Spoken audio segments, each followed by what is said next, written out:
July 25th, 2026. Well, it's quite a week here. I guess all you guys see the president at the correspondence dinner last night. I thought they might find it interesting. I thought that the press didn't have much of a sense of humor there. I don't know. Some of his jokes were kind of fell flat. I thought he was kind of funny though in some ways, but they didn't think it was very funny perhaps. So anyhow, of course this week one thing that's the big event of this week was jury duty, which is the first time I've been called to actually be present for that sort of thing since a long time. I guess we're talking sometime in the first decade of the century, and that one turned out to be sitting around for a couple of days, I think. But anyhow, I don't. I'll tell you a little bit what happened there at the end of this video, so I don't lose you all immediately. Of course, the big things are going on. I guess is we're back to the wars again, as always, right? I mean, in terms of Iran, which is the one the United States is mostly engaged in, at least officially. It looks to me like, well, maybe Trump's latest idea worked a little bit. As I understand it, none of the ships have been attacked in the last, 4 days as of this recording. Now, I mean, by the time you see it, maybe somebody got attacked and it makes it look wrong. And his idea of threatening to knock out a bridge or a power plant for each attack on a ship might work, because that way you don't have to do much attacking. But if they attack a ship, Now, the other idea is a couple of ideas for the fund that I've been saying they have all along is who's going to pay the shipping companies for the damage to their ships? And he's proposed, well, we'll just take it out of the money that we've impounded from the Iranians many years ago, back in, I think it was 1979, under the Jimmy Carter administration. So that's, I think that's a good combination. Now, this big attack, I don't know what that's supposed to be, and I really think that ground troop stuff, I kind of would stay away from that. That sounds like casualties and potentially prisoners. And that's always where they start having a little leverage, because we care about our guys, and if they take somebody prisoner, So anyhow, we'll see how this goes. Although I still negotiating with these guys is, I think, going to be a very tedious thing. I mean, you can't trust them too much, and they're really ticked off. And you add the fact that, as I've said from the very beginning of discussing the subject, going way back, I use the analogy, that if there hadn't been a ground invasion into Germany in World War II, and we just continued to bomb Germany, but we didn't actually physically have ground troops going in, both on our side, British, American, even a few Free French, on the other side, the Soviet Union, heading toward Berlin, would they have ever surrendered if we hadn't actually physically invaded the country and just continued to bomb them? I don't know that they would have surrendered. I mean, maybe eventually, but it would be, maybe they start starving and that would do it. I don't know. But I don't think we've attacked their food sources yet. And of course, in today's world, that's kind of a no-no, war crime kind of thing. So at any rate, we'll see how it goes. Hopefully, we can wrap this thing up. I guess the gas prices have popped up a little bit. I think they're about where I am, maybe 30, 40 cents above the bottom, and about 60 cents below the top. That for regular. So as of the last trip to the gas station I made a couple of days ago. So anyhow, but so that's kind of the way things are looking, and well, hopefully we can get on with the election here. I'm a little. It's hard to know what's going to happen with the Democrat Socialists, and I kind of hit them in my last video a little bit. I hope you didn't see. If you haven't seen that, you might check it out. The one that says, are they anarchists? Because if you think a lot of what they're advocating is kind of anarchy, and that might make a good campaign approach. So anyhow, I wish that Trump would quit joking about another presidential election run. I mean, unfortunately, if he keeps talking like that, somebody's going to actually vote for him, even though he's not going to be on the ballot, and he won't have any electors, and that would end up with being, kind of, because the court system's not going to let him be on the ballot, that's for sure. So anyhow, but it's an interesting thought. Also, it might deserve a good retirement by that time. I mean, he's getting up there in age, but he still looks pretty spry at that correspondence dinner there. Went over an hour. So anyway, if you like these videos, subscribe, give me a like, and you can click the bell for notifications, or you can also follow me on Rumble. because that's an alternate site which I post as well. So yeah, so that's kind of the way I look at this. It looks like we've got the blockade. I think that the Chinese. I guess I hear that President Xi of China is coming here in late September. So I don't know. I still think the pressure point on this is we're now embargoing the shipments from Iran, which will be the ones that will be going mostly to China. And I think at some point China's going to need the oil too, And I think that gives us some leverage ultimately, but apparently China, realizing their vulnerability, has done even better for stockpiling than we have, because we've used up our stockpiles in previous things, where it wasn't even a wartime contingency. So anyway, now moving on to another area, of course, is the Russia-Ukraine war, which is some interesting developments on that one. In fact, I haven't really gone through the new dynamic in this. It's kind of interesting. Again, I'll say that as of this recording, tomorrow we may wake up and something totally different has happened.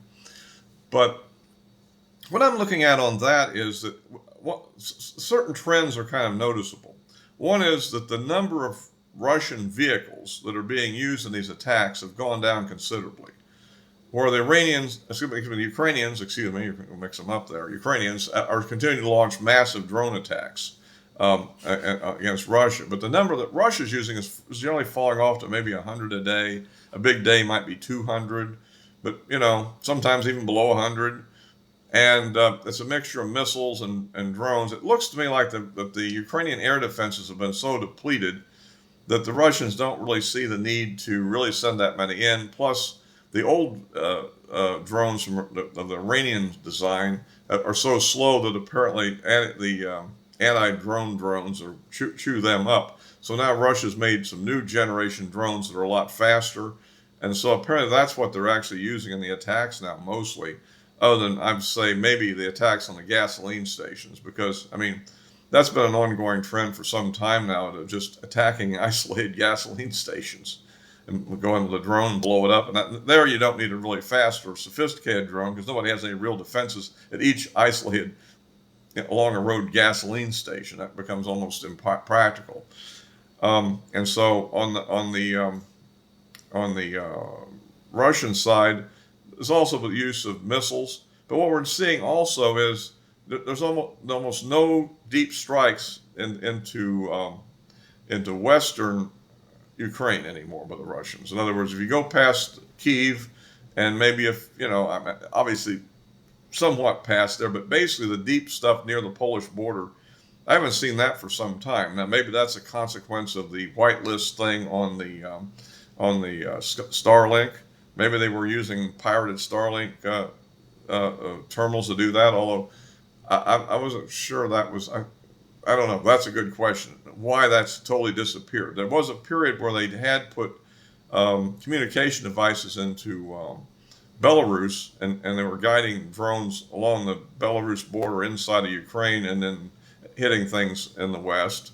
But what's happened now is Ukraine threatened to attack Belarus over this, and I guess Russia. I don't know. Apparently, Belarus has said, quit doing that to Russia, and they've agreed. Or Russia also is probably looking at it from the point of view that they've had so much damage to oil refineries. One statistic I saw on Fox News is that 40% of the refining capacity is now offline. Okay, so but they can get refined gasoline and diesel from Belarus, and so that Russia perhaps doesn't want to stimulate that attack for the reason that they would lose that, and then you'd have another front to deal with. Of course, Ukraine might not want to do it for another reason. That might put Russian troops very near on their border and very near Kyiv, and they could be, have a southern encroachment in that direction. And right now they don't have to do much to defend that on the ground, so not a big deal, but that would be overstress their front a little bit too. So that's one of the things I've noticed here, that you don't see that. And the Ukrainians have really moved into, they've kind of switched over now, moving away from oil facility. Well, they're still hitting some from time to time, but they've moved over into hitting this place called Wildberries. I don't know much about it. Supposedly it's a Russian equivalent of Amazon, and they're blowing their big warehouses and distribution centers up. I suspect this is an attempt to frustrate the Russian consumer because there's an upcoming parliamentary election, or what you want to call it, over there. Sort of like our off-year election we're going to have this year. And I guess the Ukrainians are trying to get the populace mad so they'll vote against the Putin's party in order to give him some kind of trouble and restrain his war. I don't know if it will be sufficient enough to remove him from office or actually inhibit what he's doing. But, at any rate, that seems to be the main motivation. They're talking about that this thing provides food to the Russian army. I don't know if they do or not, but, it seems to be that's the basic strategy. I don't think it's the kind of target that's going to, actually prevent them from launching more attacks on targets inside of Ukraine. So that's, anyway, so that's kind of what they're doing now. They've hit a lot of oil storage facilities. Now, they knocked out a whole bunch of Russian tankers in the Azov Sea. What they were doing just floating there, I don't know, but they were there, and apparently they were been heavily damaged and knocked out. I guess at least the engines have knocked out so they can't go anywhere. Some of them are on fire. Okay, so then the Russians retaliated by attacking the ports in Odessa and attacking ships that are translating to and from Odessa. And the objective there apparently is to basically knock out them, exporting their grain products. Because remember that they, at one time, a year or so ago, as time's passed on this thing so much, there was a deal along the lines that they wouldn't attack each other's ships there for a while, so that the grain could be, shipped out because people need to eat in the world. And there was some kind of deal, but then that's broken down, and now it's totally broken down. So there's a lot of that kind of activity. Now, another interesting development happened is that there's a whole big push about building up the Ukrainian war industry, and that these different companies such as Raytheon the other day came in, and they're going to try to make Patriot systems inside of Ukraine. And now and then somebody else, I'm not sure who, there was another meeting with some group of foreign groups that was going to set up a factory there, and apparently the Russians detected it and struck it with a couple of Iskander missiles and blew them all up. So these kind of meetings can be dangerous if they're in Iskander range. Lately, I think they nailed a bomber the other day, the Ukrainians did, and I don't know, that sort of thing happens, and at a base or something like that. You hear a lot of these claims from Ukraine, and some are true and some are not, a little exaggerated, so that's true. So that's kind of the dimension of it right now. What I find is most notable is no strikes deep into the western Ukraine anymore. I haven't seen that for a long time. Now, does that mean they can't do it, or they simply decide these other targets are more relevant to pick out areas in eastern Ukraine and sort of obliterate them much more thoroughly, perhaps? I don't know. That's that. Of course, the big thing that's kind of interesting is that everybody's been saying Ukraine is doing so good, but they recently fired both the defense minister and the chief of staff of their army. and apparently this is over some kind of, well, who knows what it's over. Apparently the two didn't like each other. The main thing, I think, is the chief of staff of the army said, look, we need to get in there and start recruiting, conscripting more people in the army. We're running short of troops. And the defense minister was big on all these drone attacks we've been hearing about. We just went through. And the people like the idea of drone attacks rather than having to fight in the front line. And so they got really upset. There was a lot of protests there. There's even been a riot in western Ukraine over conscription. So that's kind of... So the question is Russian optimists might think Ukraine is cracking, but on the other hand, maybe not. Maybe that's just a battle internally over... Well, some cynics think it's over the who's getting what percent of the graft and stuff like that, from all these deals of the foreigner business. But maybe not.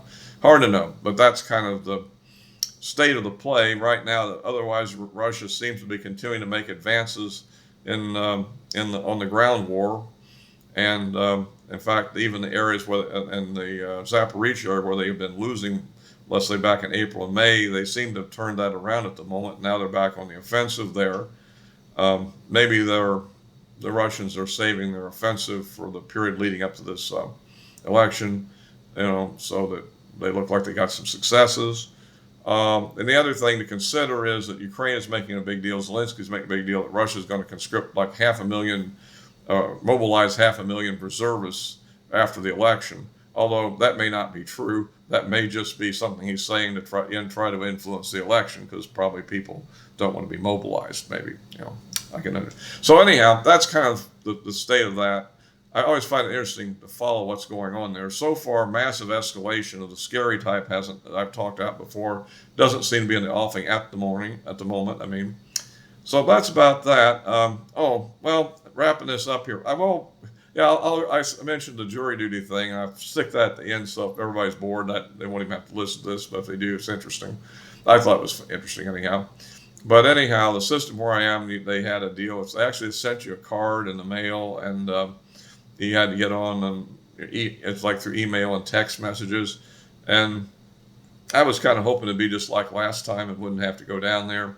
But because I'm not big on going, in my case, it's in a big build-up downtown area, and you got to go there in rush hour, and all the traffic, and find the right exit, and you got to be in the right lane, or else you got somebody nearly runs into you, and you got to watch all that stuff. So I was like, so I did a dry run on the weekend just when traffic was light to know how to get there, and I was kind of wondering whether the parking garage we're supposed to go to would be too full by the time I got there, but it wasn't. So it actually went off. At any rate, what ended up happening is that they. I was hoping that just wouldn't have to go at all. Instead, I got a message that said, "No, you got to go to this court. Be there at 8:30. You're to report to this court." So I'm like, "Oh, gee, looks like they got us hit for potentially a trial here." And so anyway, I get down there, like I said, parked okay, no problem, on time. Everything works. I think the fact I did a dry run made it work pretty smooth, and. I ended up being juror number 63 out of, I believe, 70. So at that point, as you think, everything was very organized. Everybody had to sit exactly by number. And if anybody was out of number, like a 3 and 4 or 4 and 3, they'd say, "No, you two got to exchange your places because we got a chart, and that's how we know where you are." And so it got into the whole thing. It was kind of, the prosecutor went first, doing his voir dire, or how you pronounce it. Questioning, and my general thought was keep my mouth shut, especially since you're number 63. Slight fear they might say, let's reverse it and do it in reverse order, but they didn't. I believe that as people are eliminated from this whole process, eventually what would happen is that if 1, 2, and 3 were eliminated, but 4 wasn't, then 4 would probably be the first one that would really go on the pool if it really got to a trial, I think. I believe that's what they would do, but I never got that far. Because after the prosecutor got through, a thing that really it turned out this was a felony case, but it's kind of it's a lower felony, but it did have a mandatory sentence of 2 to 10 years and fines from $0 to $10,000. And I think that's what kind of threw the thing off at the end, because the end is like, they asked, well, will you all be prepared to impose this sentence? And the issue was that it was a traffic offense. Basically, it was called evading with a vehicle, I think is what it was called. Basically, where somebody's, the cop comes up with his flashing lights behind you, and you don't pull over. Instead, you speed up and take off, I guess. And anyhow, so apparently, many people a little bit. Some lady was the one that did it, so I think that whole thing kind of got him, a little frustrated, because at one point the guy said, "Well, they will spend some time in jail," and the defense attorney speaks up and goes, "Objection, Your Honor, it's not going to be jail; it's going to be the state penitentiary." So anyhow. But at any rate, after that whole thing ended, and a bunch of people pretty much had self-eliminated, because if you said you couldn't impose that sentence, I guess the prosecutor doesn't want you on the case, right? And a bunch of people opted out. I don't know what the exact number was. It could have been 25% of the 70 people, right? And then so it ends up basically that they say, well, it's time to have a break, so we go to the bathroom. Basically, we've been sitting there all this time, and so we're waiting out there, and it's supposed to be like 10 minutes or so, a short period, break. And it seemed like it was going a little longer than that. And finally, they come out and say, "Well, you're all dismissed." So my guess is, I don't know the answer for sure, but nobody ever told us what happened. We just went down and processed out, and they gave us a check for our service. But the thing is, my guess is it was a plea bargain. That this was all about the idea of forcing a plea and probably this lady had to plead guilty to some misdemeanor, like one of the more serious misdemeanor traffic offenses, reckless driving, or I don't know exactly what it would be, but something, that would be a higher level misdemeanor, probably not just a traffic ticket type thing, but maybe one where you might even get some jail time or might get a serious fine or something like that, maybe community service, whatever, so I don't know what it would be, but the point is there was some kind of a sentence involved that eventually they agreed to, lieu of going through the thing and facing a situation where they get at least 2 years in prison if they lost. That's my guess, but I don't know that. But anyway, that's kind of this week's jury. At any rate, I was out of there home by noon time, so it wasn't the biggest disruption of my week as I thought it would be, and I guess I did my civic duty anyhow. So anyway, that's that. If you like these videos, please give me a like. I appreciate it. And of course, I always post this on YouTube and Rumble, and the address of my social media accounts are in the description below. So all for this time.